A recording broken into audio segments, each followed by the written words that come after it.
All right, shalom, shalom. We're the real Hebrew Israelites coming day in and day out to prophesy the downfall of Babylon the Great, which is America. First off and foremost, all praises, honor, and glory be unto Yahweh by Hashem Yahushai, by Hashem Makar Kadash.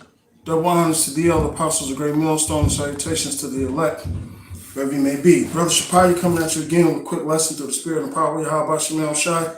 Hold on. Let me just try to fix this light.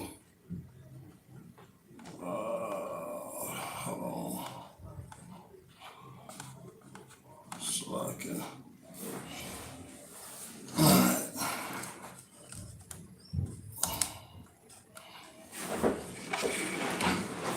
All right, and as you see in the title, it says what?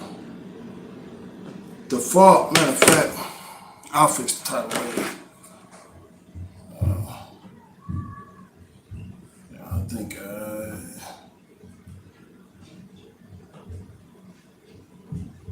Right, so it's supposed to be the era with the first covenant. All right. So let's go straight into the scriptures. I'll fix the title later.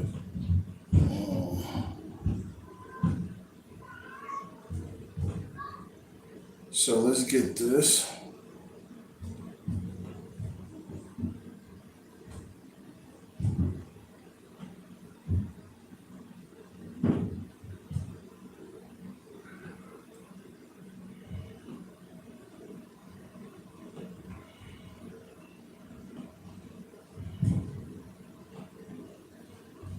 This is Hebrews 8.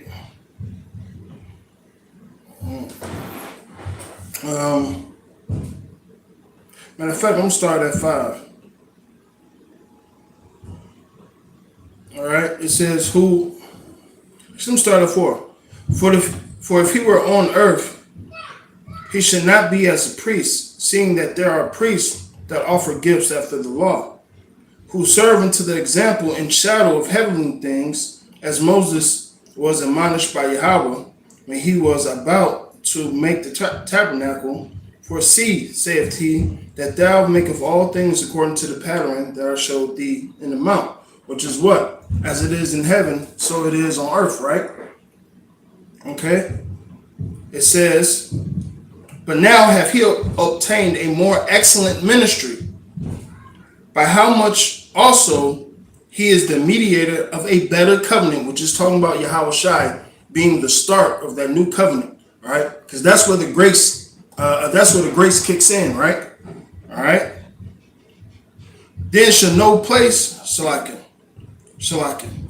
which was established upon better promises. And what's part of the better promises? All right. The Lord ripened every tear. All right. No more death. No more war. Not being able to go off. All right, not teaching our people no more who Yahweh Bashem Yahushai is. Okay, and also what's endowed with that? All right, salvation and grace. Okay. Now here's the point. Verse 7. For if the first covenant had been faultless, and this is talking about the law. This is talking about everything. All right. If the first covenant had been faultless, there should no place have been sought for the second. All right. So if the law, because it's about to get interesting, if the law, the first covenant that the Lord gave us,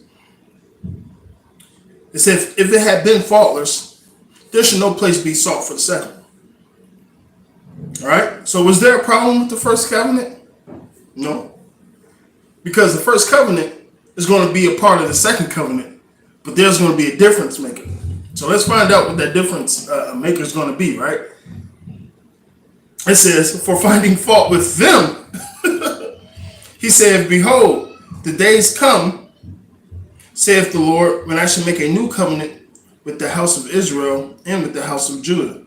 Not according to the covenant I had made with their fathers in the day when I took them by the hand and led them out of the land of Egypt, because they continued not in my covenant, and I regarded them not, saith the Lord. All right.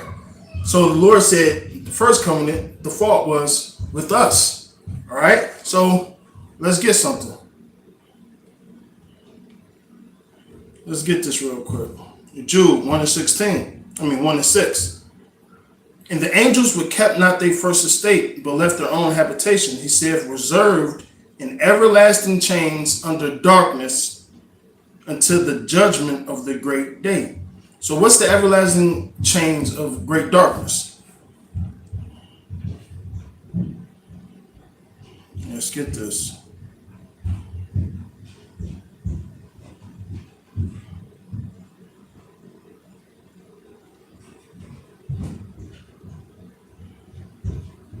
This is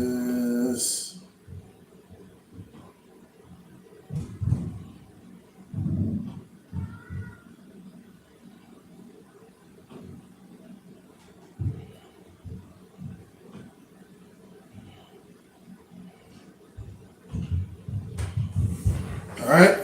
This is Romans 7:5. For when we were in the flesh, the motions of sin,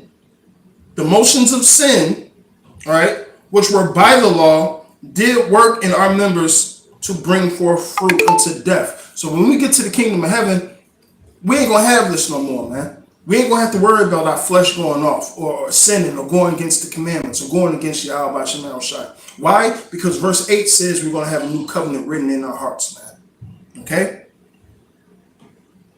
Verse 6, but now we are delivered from the law, and being dead within, we were held, that we must serve a newness of spirit and not after the old letter. What's the old letter? The old covenant. Because according to the old covenant, we were supposed to die for certain sins, man. But Yahushua came, just like I read in Hebrews, being that mediator of a better covenant to come, right? All right. Now, let's see what Paul said about it.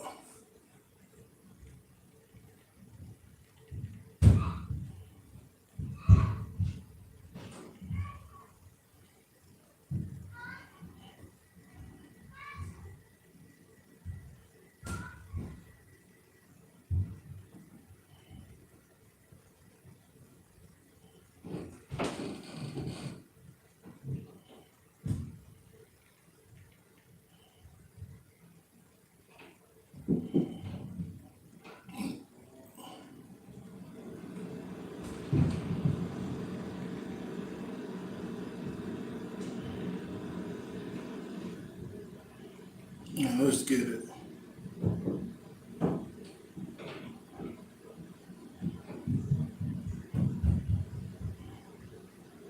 All right.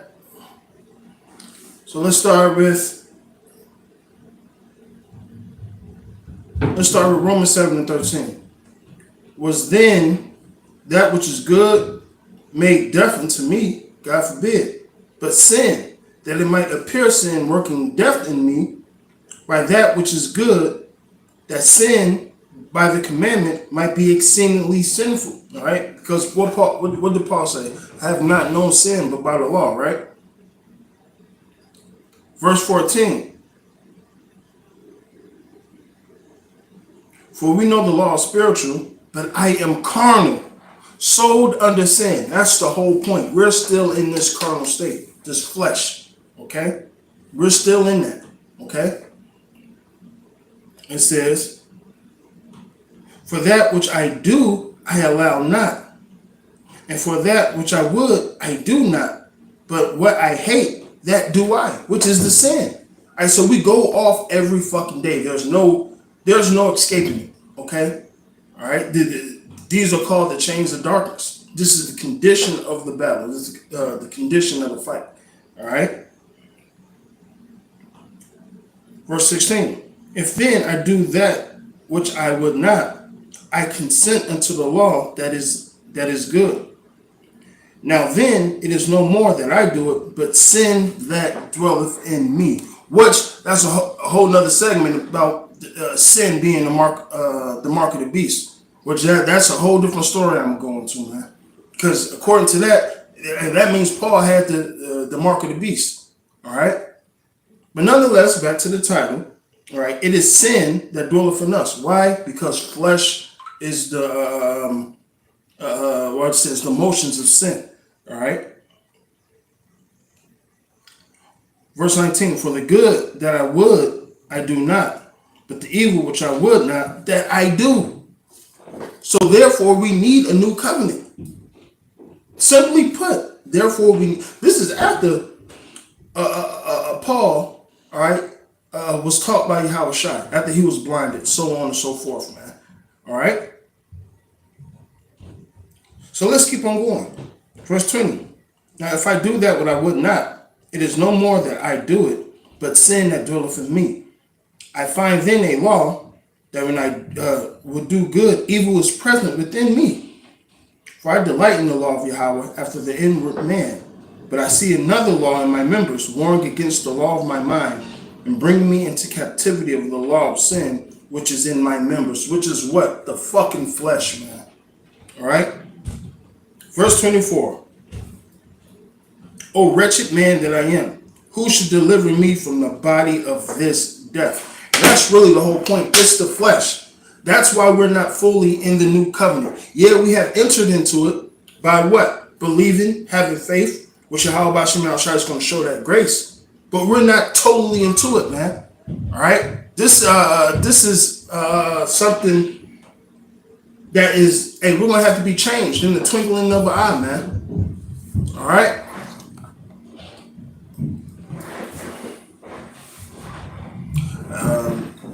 Yeah, that's right. We know the covenant is already in effect, but we don't have the fullness of it, because it's going to come a point in time where we're not teaching our brothers and sisters who the Lord is. It's going to come a point in the day where the whole nation of Israel is going to know who Yahweh Hashem Shai is. Even when we birth the 2/3 back in the kingdom, all right, instantly they're going to know who Yahweh Hashem Shai is, man. All right. So when we get changed in that twinkling of an eye, it's going to be solidified that bam, new covenant. We got it completely. All right. Even when our children are born, they're going to have the new covenant from birth. All right. According to the scriptures, man. All right. The first fault with the first covenant wasn't the first covenant. It was us being in the flesh. So that's why it says we're going to have new bodies. All right. That's why it says we're going to be changed in the twinkling of an eye. All right. That's part of that new covenant, man. Those new spiritual bodies that Yahweh Hashem Shai has stored up for us. Okay, so with that, I'm going to say all praises, honor, and glory be unto Yahweh Hashem Shai. Double honors to thee, all the apostles of great millstone, salutations to the elect, wherever you may be. And the only difference between the old covenant and the new covenant is these bodies we're going to have, man. Because it's the same law. It's the exact same law. And we're going to keep the same old law. Only difference is going to be us. Shalom. The fact that you got to explain that, man.